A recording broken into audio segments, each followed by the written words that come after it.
Hey everyone, I'm just out here doing a bit of weed eating in my flower bed, and I just wanted to hop on here and say that this video that I'm uploading, our love story, it was recorded several years ago, so it is an old video and it's been on YouTube before, but I thought I would share it again as we just had our 13th wedding anniversary, and I'm also trying to meet the threshold that I need to meet to be able to monetize my YouTube.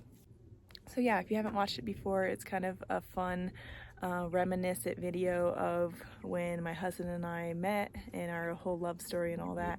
So we're just traveling to Southern California right now to take a little vacation, and we thought this would be the perfect time to just be able to record our love story. The kids are sleeping in the back and it's quiet, we can kind of think, and there's nothing else to do. So when I met you, I wasn't really looking for you, I guess you could say. You weren't looking for a female? That's not really what I had in mind when I did meet you. Yeah.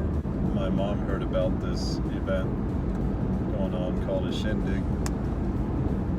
It's in Texas, and all my siblings were going along. My dad had to stay home and take care of the farm, but and I was pretty busy with the business I was doing at the time and hadn't really thought about it and didn't really think about going, I guess, but my mom talked me into it because she wanted somebody responsible to help drive, I guess, and she signed me up for it and all of that.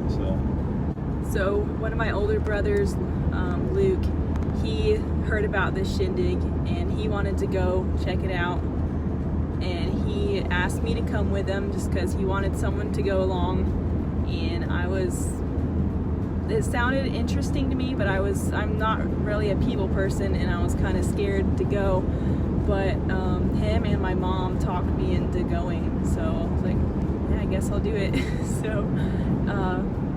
So we made the long trip out there, and I knew the purpose of the shindig was for guys and girls to meet, and I was really scared about that. I was like, what if some guy tries to come up and talk to me? My brother's like, well, talk to him, you idiot. I was like, oh, well, I guess I could. But anyways, yeah, I wasn't necessarily going to meet a guy either. I knew there would be guys there, of course, but that's not what I was going for. So I was basically just going because my brother asked me to come along. So we got there and met a bunch of cool people the first day. I didn't actually see Rachel until some of the kids got a volleyball game going, and so I hopped into that because I'm always into some good volleyball. And I was playing already on the one side.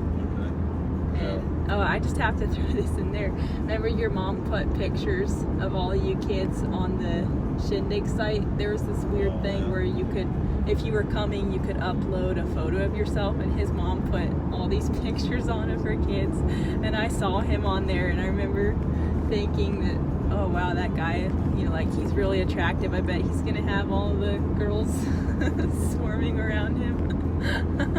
I thought he kind of looked like a pretty boy or something, and that was my opinion that I concluded of you.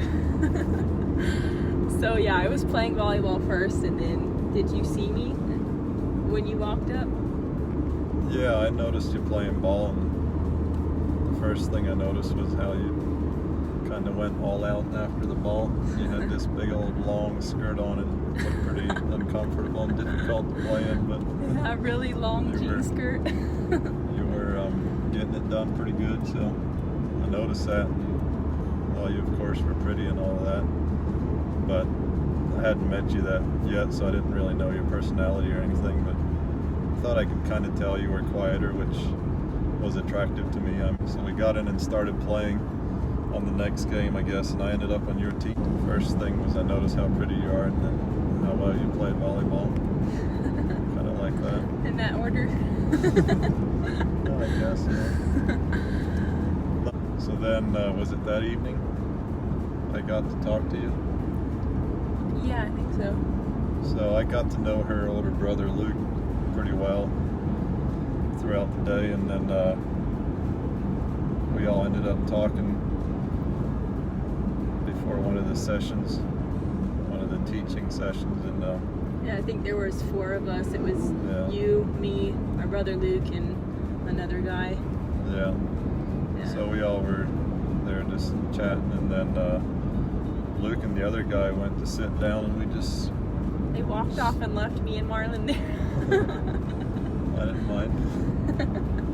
And so I got to talk to you and get to know a little bit of your background, and got to know your personality, and that's when I was like, wow, she's kind of everything that I'd want in a girl.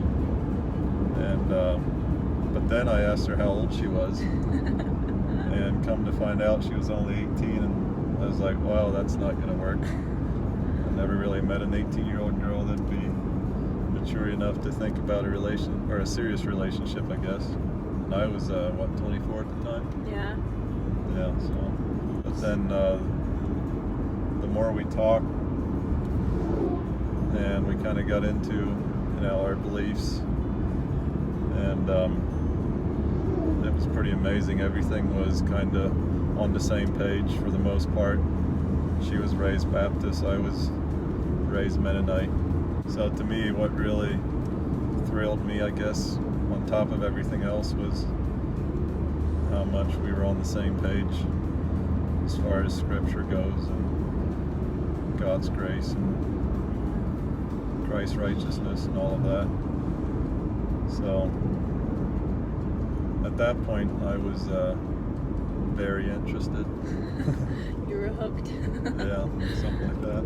Yeah, and I was too. Like I'd say I was really, really interested in you, but I was super cautious too, just because of, stories of like other girls getting hooked up with a guy and they're not what, they made themselves look like they were. Like they're something other than what they made themselves sound like. And yeah.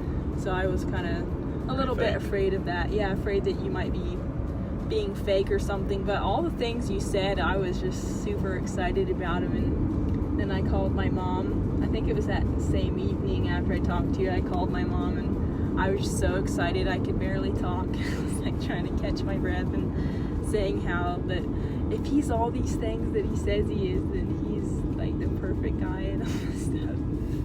I don't know if she knew what to think or not. I don't know if she was scared or not. I think she was interested. She thought it sounded interesting. We got to hang out a little bit more throughout that weekend, and got to know each other fairly well. But let's see, the last day we were there, we all decided to travel back home together, even though you guys followed us, I guess. Yeah. We were heading back to Pennsylvania. You guys were going back to Knoxville from Texas, and so we all stopped to eat pretty late that evening, and I was thinking, well, maybe this is the last time that I'd see you, and so I really wanted to say something, like make my feelings known to you, I guess. Yeah. But with all those people around, I didn't really have the nerve to do it and make an awkward situation. So we just said bye to each other and parted ways. And you had my brother's number though. You got Luke's number, yeah. So. Yeah, you didn't have a cell phone or something, right? I had one, but I kind of avoided giving it to you because I didn't know if I was allowed to give my phone number out to guys. Yeah. It was really sad when you and your family left, and I remember driving on the highway back to our house, and I was driving and I kept trying to see if I could catch up to you guys in your black van, but you guys were gone. That was the end of it for then. So we got home, and the next day I was like, maybe I'll kind of move on and forget about her, and things will get back to normal, and it wasn't much of anything. But I was seeking God in it, I guess, and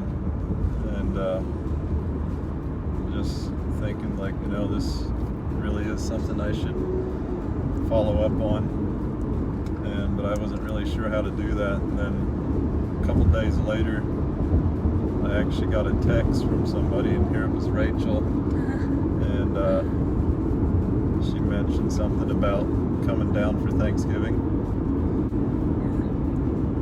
That was really funny though, whenever I sent you that text about inviting you down for Thanksgiving. Well, I had to get my parents' permission and my brother's permission first, because I didn't want to just go text this guy I didn't really know that well. And they all thought it was a great idea, so I texted them, and I kind of invited like your family, right? Like you and your family. Oh, yeah. And it was just really funny. Like the very first text back, it was like you were just waiting for me to ask you to come or something. You're like, yeah, I'd be into that. I could probably come.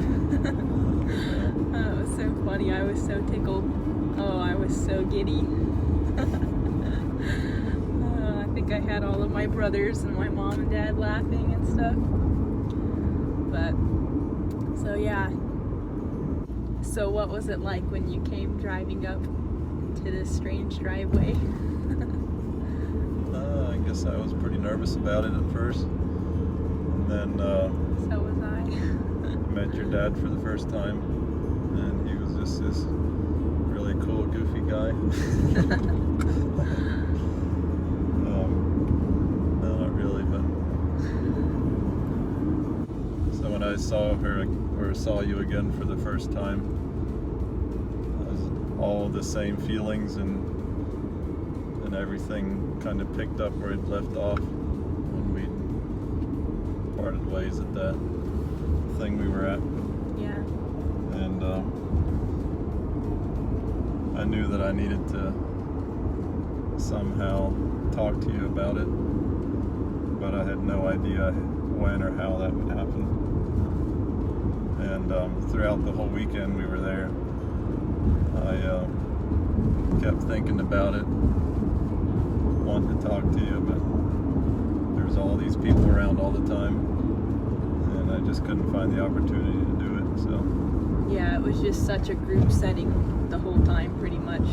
yeah. There was never any like catching each other just by ourselves somewhere. Mm-hmm. But then we on Sunday, I think it was, wasn't it? Or Saturday night, we went down to this other place to visit. We stayed at this cabin that evening, or that night, and they had this huge, this place was a big old lodge that hunters stayed at, and they had this huge kitchen and living room, and then they also had this huge bathroom, nicer than most people's kitchens.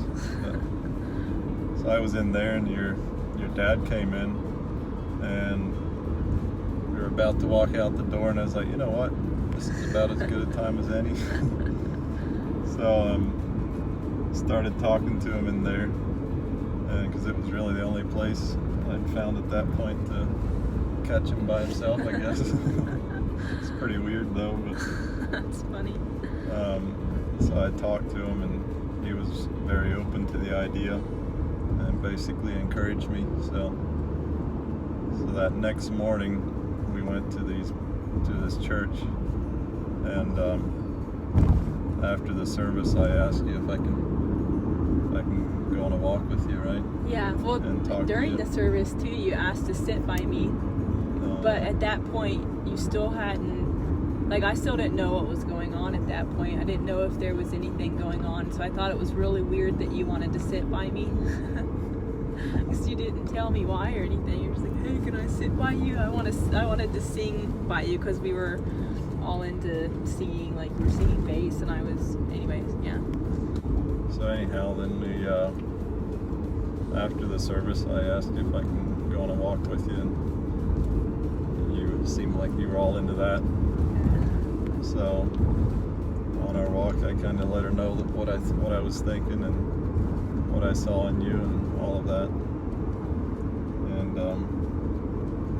you were just all ready for it seemed like. Yeah. What did you say? I think you said, I'd like to get to know you better. I'm pretty sure those are the exact words you said. And then I was like, yeah, I would too. Then what did you say? You were just like, did you say okay or something? Okay. I don't know. I don't remember. Yeah. It was a really exciting time. So that was the start of everything. Yeah. And one thing about our relationship from there on out was I always had this thought in the back of my mind, you know, being as young as you were, that eventually some doubts would creep in and you'd, you know, rethink this and all of that. But that never happened. Sorry, I was looking for the road. But that never happened, and that was just a huge blessing to me. Like, it was all positive. You were all into it. Yeah. And never once seemed to doubt it. It was a very steady relationship. Yeah, it progressed really quickly.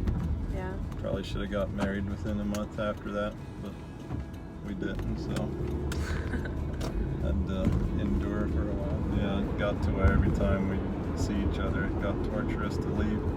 Yeah. Or I had to drive 8 hours to come down to see you every time.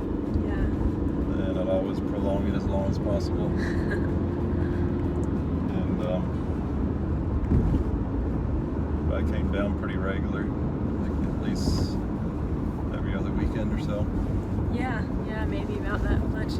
That was torturous, those times in between when I couldn't see you. And like, talking on the phone is great and all that, but it's just not the same as being together. And that was really hard, those times in between. So we got engaged in March, right? Yeah, March 17th, I think is the date. We took a walk behind my house, my parents' property there, and climbed up a little hill, and you proposed to me in the woods there, right? Had a really beautiful ring. So we came back, told everybody we were engaged, and we set the wedding date for June 28th. So yeah, we got married on June 28th, and that was... Moved down to Cane Creek, Tennessee. Yeah. Lived there for 4 years, and then we moved out here to Colorado, and I can honestly say that that our love for each other has grown, just like a lot of people say it does, that it gets better with time. And yeah, I think these have been the best 7 years of my life so far. Same here for sure. I think they'll keep getting better.